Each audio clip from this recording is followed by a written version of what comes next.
Bonjour, dans la vidéo aujourd'hui, nous allons parler perchoir de bois.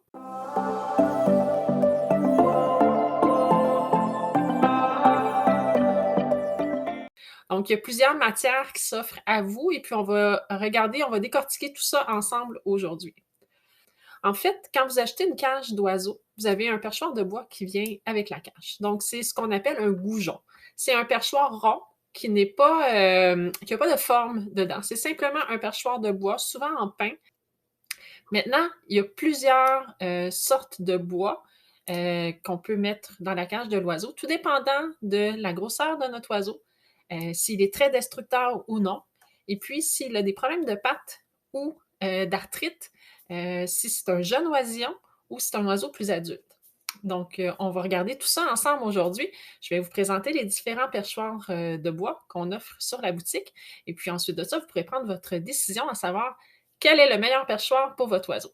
Donc, on va commencer avec les perchoirs de Manzanita. Donc, les perchoirs de Manzanita, c'est ceux-ci. Le Manzanita, c'est un petit arbre. En fait, il y a environ, j'ai trouvé comme information, 105 sous-espèces de Manzanita. Donc, c'est vraiment très varié comme arbre. C'est un arbre qui vient principalement d'Amérique du Nord. Donc, beaucoup dans les régions arides. Donc, certains endroits en Colombie-Britannique, au Utah, en Arizona, jusqu'au Mexique. C'est un arbre qui vit dans des sols pauvres, des sols qui sont très secs, qui n'ont pas beaucoup d'eau. Donc, c'est des arbres qui ne sont pas très, très hauts. Ils ne vont pas venir très gros non plus. Donc, ça l'explique que le manzanita, c'est un arbre que le diamètre de la branche n'est pas énorme. Donc, vous voyez ici, c'est un manzanita multi qui est de grosseur moyenne. Donc, vous voyez que c'est pas très, très gros. Celui-là pourrait aller pour un petit coneur à joue verte, par exemple. Celui-ci, c'est le manzanita simple de grosseur large. Donc, celui-ci, dans les larges, pourrait aller, par exemple, un gris d'Afrique, mais on ne pourrait pas le mettre pour un hara. C'est pas assez gros pour eux. Le manzanita, également, a une écorce lisse et de couleur bourgogne. C'est ce qui est spécifique à cette essence de bois-ci. Parfois, on les reçoit que l'écorce a été retirée, mais en général, l'écorce est sur le manzanita. Vous voyez ici, il a été coupé, donc probablement qu'il y avait une autre branche qui allait dans ce sens-ci.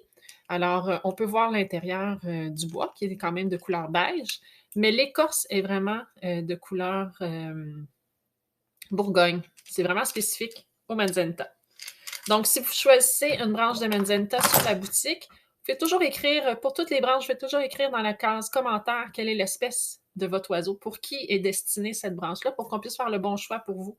Parce que comme vous pouvez voir, même si c'est écrit petit, moyen, grand, parfois, ça peut être un peu mélangeant parce que les manzanita, le diamètre est vraiment plus petit. Ensuite, on va continuer avec les branches de Java. Je vais vous les montrer pour que vous puissiez voir la différence. Vous voyez? Donc ça, c'est une moyenne. Beaucoup plus gros que la branche de manzanita. Et ça, c'est une large. L'arbre de Java, c'est un arbre à café. Donc, c'est un arbre qui va produire du café. C'est un arbre qui vient spécialement d'Indonésie. Donc, quand l'arbre n'est plus bon pour produire du café, à ce moment-là, ils vont le couper. Et puis, bien, nous, on peut acheter les branches pour faire des beaux perchoirs pour vos perroquets. Donc, c'est quand même un arbre qui, encore là, que l'écorce est très, très lisse. C'est un arbre qui offre beaucoup de possibilités. Vous voyez, sur la même branche, sur la même branche, on a des diamètres vraiment différents. C'est vraiment intéressant pour les oiseaux, le Java, parce que une seule branche peut offrir plusieurs perchoirs, comme vous pouvez voir. Donc, c'est vraiment intéressant à mettre dans la cage. C'est un bois extrêmement dur également, donc les oiseaux ne vont pas réussir à le gruger. Avec le Java aussi, on fait les parcs et les arbres de Java que vous pouvez utiliser à l'extérieur de la cage. Même les grands haras n'arrivent pas à briser le Java. C'est vraiment un bois très, très dur. Parfois, les grands haras vont sculpter le bout de la branche, mais jamais qu'ils réussissent à casser vraiment une branche complètement. Donc, c'est un arbre encore là, une branche qui est très intéressante et que vous allez pouvoir utiliser tout au long de la vie de votre oiseau. Et le fait que les diamètres sont vraiment différents de un à l'autre, Ça fait vraiment travailler les points d'appui sous les pattes de votre oiseau, ce qui est très important pour éviter du bumblefoot, donc les plaies sous les pattes de votre oiseau. J'en ai déjà parlé dans une autre vidéo, la vidéo sur les perchoirs. Donc, c'est ça, ça va vraiment éviter ça, puis ça peut éviter également l'arthrite.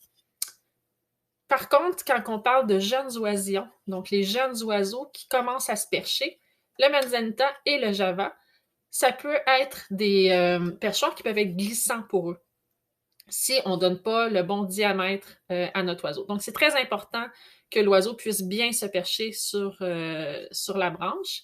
Si c'est un jeune oisillon qu'on vient de tailler ses griffes ou tailler ses ailes, son équilibre est beaucoup moins bon. À ce moment-là, on peut mettre du vet-trap. Le vet-trap aussi, j'ai fait une vidéo, si vous regardez un peu plus bas sur la chaîne, concernant le vet-trap, c'est un tape qu'on va mettre sur le perchoir qui va aider beaucoup. Donc, pour les oisillons et les oiseaux, des fois plus âgés, qui soient des oiseaux malades ou plus âgés qui ont une perte d'équilibre, à ce moment-là, ça serait préférable de mettre du vet-trap. Ensuite, on continue avec l'arbre Dragonwood. Donc ici, c'est un format petit, donc c'est le multi-petit, vous voyez qu'il est quand même assez long, et le format large en branche simple. Le Dragonwood, c'est un arbre énorme. C'est un très, très grand arbre. Les branches sont vraiment plus au niveau de la canopie, donc en haut de l'arbre, ce qui explique que les branches sont un peu tordues de cette façon-là, mais un peu moins grosses en diamètre comme l'arbre Java. C'est un arbre qui vient d'Afrique. Aussi, les racines étaient utilisées, peut-être encore aujourd'hui, mais utilisées beaucoup pour tout ce qui est médicinal. Donc, il y a plein de bonnes propriétés aux racines du Dragonwood. Nous, évidemment, on l'utilise comme perchoir pour les oiseaux. C'est un perchoir, encore là, c'est un bois très, très dur également. Je vous dirais peut-être un peu moins dur, un peu moins dense que le Java. Le Java et le manzanita sont très, très denses. Le Dragonwood est très dur également, mais probablement un peu moins dense. Là, je pense à nos grands haras qui détruit tout. Le Dragonwood serait le dernier choix dans leur cas. Encore là, c'est un bois qui a été nettoyé parce que c'est un bois dans la nature, qui est plein de petites épines. Donc, c'est un bois qui a été nettoyé, qui a été sablé avant de pouvoir évidemment le mettre dans la cage de nos oiseaux. Donc voilà, j'espère que ça vous a aidé un petit peu pour pouvoir faire le bon choix pour le bon perchoir de bois dans la cage de vos oiseaux. Les perchoirs de bois sont absolument nécessaires dans la cage de votre oiseau. C'est quelque chose qu'on ne peut pas passer à côté. C'est important pour la santé de leurs pattes. Et puis, même si votre oiseau gruge un peu le perchoir de bois, c'est normal. Il fait tout simplement un comportement naturel. Donc, il ne faut pas l'empêcher de faire cela. Alors, je vous dis à la prochaine dans un prochain vidéo. Merci, au revoir.